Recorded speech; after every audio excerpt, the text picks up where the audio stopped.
Perlas del libro de Jeremías.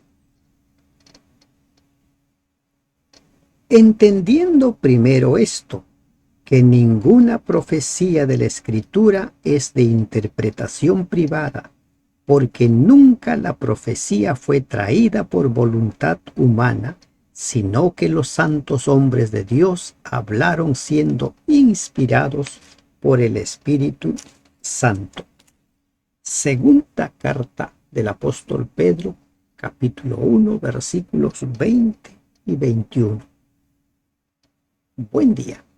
Damos gracias a Dios porque nos permite ingresar al estudio del capítulo 24 del libro de Jeremías. Este capítulo tiene solo 10 versículos. Es corto, pero como todos los otros capítulos tiene un mensaje poderoso. Y el primer mensaje que quiero o que me gustaría resaltar es que la Biblia se interpreta así sola. No necesita que el ser humano lo interprete. Como escribe el apóstol Pedro, se interpreta así sola. Ustedes han visto hasta aquí los 23 capítulos anteriores. No han necesitado interpretación. Se dan algunas figuras y el propio Espíritu lo revela. En este capítulo se habla acerca de higos buenos e higos malos. ¿Y cuál es el significado? El propio Espíritu da el significado. Después de haber transportado Nabucodonosor, rey de Babilonia, a Jeconías o Conías, de quien dijo si él fuera anillo en mi mano derecha lo arrancaría, pues Jeconías o Conías había sido arrancado, también conocido como Benjamín o Joaquín, estoy confundiendo, Joaquín, había sido arrancado. A los príncipes de Judá y a los artesanos y herreros de Jerusalén, y haberlos llevado a Babilonia, me mostró Jehová 2 cestas de higos después puestas delante del templo de Jehová. Este mensaje se da después de la segunda cautividad, después del segundo exilio, aproximadamente el 597 antes de Cristo. Aquí se nos sugiere que Jeremías recibió una visión poco después de que Joaquín fuera llevado al cautiverio. ¿En qué año? 597 antes de Cristo. En lugar de Joaquín fue puesto su tío, porque no era su hijo, era su tío, Sedequías. ¿Y qué es lo que dice? Todos ellos los había llevado el Señor. Y ahora Dios le da un mensaje para estos que han sido llevados al cautiverio. ¿Cuál es el mensaje? Primero, Jeremías nos describe en qué consiste la visión. Una cesta tenía higos muy buenos, como brevas, y la otra cesta tenía higos muy malos, que de malos no se podían comer. Las brevas y los higos proceden del mismo árbol, de la higuera, pero las brevas, dicen los entendidos, que son frutos de la higuera que se producen a finales de la primavera, mientras que los higos entre el otoño y el verano. Y que estas brevas son mucho más deliciosas. Es lo que dicen los entendidos en asuntos de los higos. Y en esta visión, ¿qué es lo que se le está mostrando? 2 cestos, 2 cestos. Como siempre, 2 caminos, 2 grupos. No hay 3 grupos. No hay 3 grupos. Uno tenía higos muy buenos como brevas, lo más dulce, lo más apetecible. y la otra cesta tenía higos muy malos. Dice que era tan malo que no se podía comer. Y me dijo Jehová: ¿qué ves tú, Jeremías? Y le dije: higos, higos buenos, muy buenos, y malos, muy malos, que de malos no se pueden comer. ¿Se dan cuenta? Dos grupos. Y miren, aquí encontramos nosotros una lección para nuestra vida, una perla. Dios le muestra una visión, le muestra, y luego le pregunta: ¿qué ves? ¿Qué ves tú? ¿Qué estás viendo? Y Jeremías le dice lo que está viendo. A esto se llama confirmar. ¿Confirmar qué? Que la información haya llegado a la persona. Cuando usted da una indicación a una persona, debe cerciorarse que la información le ha llegado como usted quiere que lo entienda. Y para eso pregunte: ¿qué ves? ¿Qué has entendido? ¿Qué me escuchaste? ¿Qué te estoy pidiendo? Generalmente nosotros damos por entendido: ya, yo le dije, yo he sido claro. Posiblemente ha sido claro para ti, pero no ha sido claro para la otra persona. Ten en cuenta esta perla. Siempre tienes que buscar mecanismos, formas para cerciorarte que tu información está llegando de forma clara. Y la Biblia, como siempre, nos enseña esas habilidades, ¿no? Me dijo Jehová: ¿qué ves tú, Jeremías? Y Jeremías le describe. Eso es lo que te quería transmitir. Es el mensaje que te estoy dando. Porque a veces hay personas que no ven lo que nosotros vemos, que no entienden como nosotros entendemos. Esta pregunta tuvo que grabar en la mente de Jeremías el significado de los símbolos. Y vino palabra de Jehová diciendo: así ha dicho Jehová, Dios de Israel: como a estos higos buenos, así miraré a los transportados de Judá, a los cuales eché de este lugar a la tierra de los caldeos. Miren esta última palabra: para bien. ¿Ah? Para bien. Los que fueron llevados cautivos tendrían mucha mejor suerte que los que quedaron, pues parecían estar dispuestos a aceptar la conducción divina, aunque eso significara para ellos el cautiverio. Recuerden que el mensaje de Dios fue: camino de vida, camino de muerte. Camino de vida, pásense del lado del invasor, del lado de Nabucodonosor. Camino de muerte, quédense haciendo frente al invasor. Y muchos aceptaron el camino de vida, aunque posiblemente no lo entendían. Y allí es donde nosotros necesitamos ejercer fe.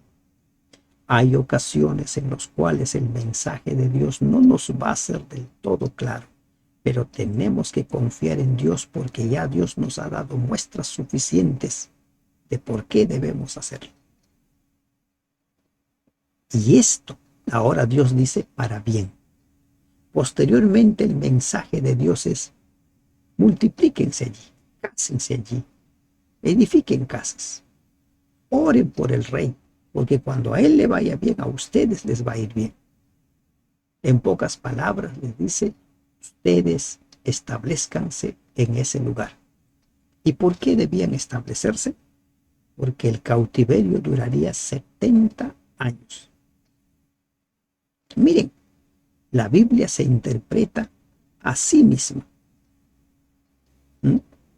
Jeremías no interpretó. Dios es quien lo interpreta. No dice Jeremías: a mí me parece que estos higos buenos debe ser esto. O a mí me parece que estos higos malos debe ser esto. No, es el Espíritu Santo quien revela, porque ninguna palabra, ninguna profecía ha sido traída por voluntad humana. Porque pondré mis ojos sobre ellos para bien, y los volveré a esta tierra, y los edificaré, y no los destruiré, los plantaré, y no los arrancaré. A veces los caminos de Dios son así. No son fáciles de digerir. Imagínate, te tienes que ir al cautiverio, a tierras lejanas, tierras que tú no has conocido, te va a ir bien. Anda. Mientras que los demás dijeron, no, nos quedamos, somos el pueblo de Dios, somos el pueblo elegido. Se quedaron y les fue mal. Pero eso de pueblo de Dios, pueblo elegido, era solo de labios para afuera. Pondré mis ojos sobre ellos para bien. La condición de los judíos en Babilonia en el tiempo del retorno del cautiverio fue mucho mejor material y económicamente que la de esclavos o prisioneros. Eran prósperos. En los libros de Esdras y Nehemías se ve claramente cómo los cautivos de Judá gozaron de tolerancia y el favor de los monarcas persas. La experiencia de Daniel prueba hasta qué punto podía ascender un judío en las esferas gubernamentales, y fue a causa de esa situación favorable que muchos de los judíos cautivos no regresaron a su país natal cuando se les concedió la oportunidad de volver. Sin embargo, el verdadero bien que Dios deseaba para los cautivos era su restablecimiento en Palestina y su plena restauración a los privilegios del pacto.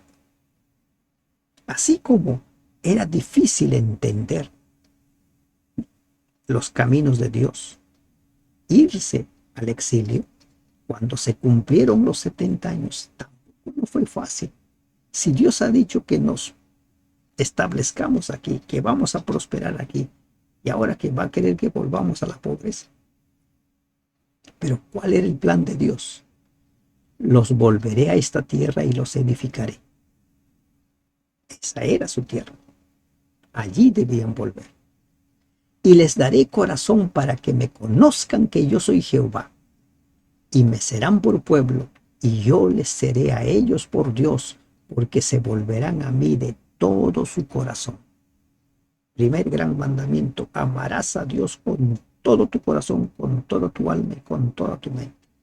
¿Te das cuenta que el Evangelio es el mismo? ¿Y qué más encontramos en este versículo 7? Y una vez más encontramos el pacto. Dios nuestro Dios, nosotros su pueblo. Yo seré a ellos por Dios. Esto se cumplió en cierta medida en la historia de los judíos después del exilio, como lo indica el hecho de que nunca más adoraron ídolos. El cautiverio fue un remedio eficaz que los curó de toda tendencia en ese sentido. Sin embargo, la promesa extrañaba la restauración plena de los privilegios del pacto. ¿Y cuál es ese privilegio del pacto? El nuestro Dios, nosotros, su pueblo. Les daré corazón para que me conozcan. Ese es el nuevo pacto que el mismo Jeremías, algunos capítulos más adelante, va a describir como grabar las leyes de Dios en nuestra mente y en nuestro corazón para que Dios sea nuestro Dios y nosotros su pueblo. Y como los higos malos, aquí viene el otro grupo, que de malos no se pueden comer. Así ha dicho Jehová: pondré a Sedequías, rey de Judá, a sus príncipes y al resto de Jerusalén que quedó en esta tierra, y a los que moran en la tierra de Egipto. La historia muestra que los que quedaron en Palestina sufrieron más que los que fueron llevados cautivos. Versículos 9 y 10, ahorita lo vemos. Sufrieron más. ¿Por qué? Porque habían elegido el camino de muerte. Quedarse allí era el camino de muerte. Pasarse del lado enemigo era el camino de vida. Así lo presentó Dios por medio de Jeremías. Y Sedequías, en lugar de buscar a Dios, ahondó aún más la crisis espiritual, política, económica y social. y los daré por escarnio y por mal a todos los reinos de la tierra, por infamia, por ejemplo, por refrán y por maldición a todos los lugares a donde yo los arroje. ¿Se dan cuenta por qué hay que creerle a Dios cuando a veces su mensaje no nos parece nada claro? ¿Cuáles fueron las consecuencias de quedarse allí en Jerusalén? Serían dados, dice, por escarnio, infamia, ejemplo, refrán, maldición. El terrible caso de Judá horrorizaría a otros reinos. ¡Qué terrible! Y enviaré sobre ellos espada, hambre y pestilencia hasta que sean exterminados de la tierra que les di a ellos y a sus padres. Porque habían decidido quedarse, porque habían decidido el camino. Toda decisión que tomamos tiene consecuencias. El colmo del castigo para estos desobedientes sería el desposeimiento de la tierra de su verdad, ya fuera mediante el destierro, la huida o la muerte. Esa tierra que fluía leche y miel no sería más para ellos. La mayoría de los judíos que permanecieron en Judea después de la tercera deportación de Babilonia, 586 a.C. Recuerden, fueron 3 deportaciones: 605 a.C., 597 a.C. y 586 a.C.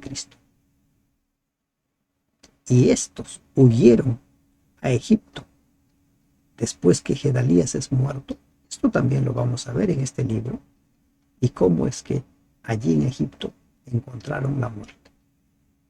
Habían elegido el camino de la muerte. Cuando Dios te da a elegir y te muestra cuál es el camino que debes elegir, síguelo, créelo, aunque no te parezca claro. Si no, serás como los higos malos, tan malos que de malos no se pueden comer. Pero tú y yo estamos llamados a ser como los higos, tan buenos como las brevas, apetecibles, que son tan buenos que da ganas comer. Las brevas, los higos buenos o los higos malos. Tú decides, pero la invitación de Dios es: elige el camino de vida. Que Dios te bendiga. Amén.